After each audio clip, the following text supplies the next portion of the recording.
फैसले का दिन जिसको तुम झूठ समझते थे।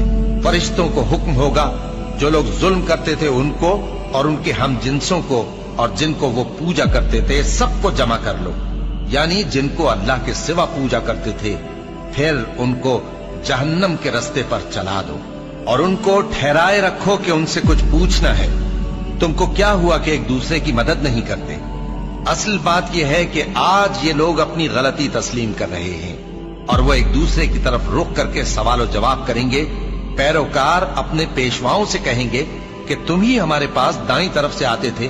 वो कहेंगे नहीं, बल्कि तुम ही ईमान लाने वाले न थे और हमारा तुम पर कुछ जोर न था, बल्कि तुम ही सरकश लोग थे। सो हमारे बारे में हमारे परवरदिगार की बात पूरी हो गई कि अब हम अजाब के मजे चखेंगे। सो हमने तुमको भी गुमराह किया कि हम खुद भी तो गुमराह थे। बस वो उस रोज अजाब में एक दूसरे के शरीक होंगे।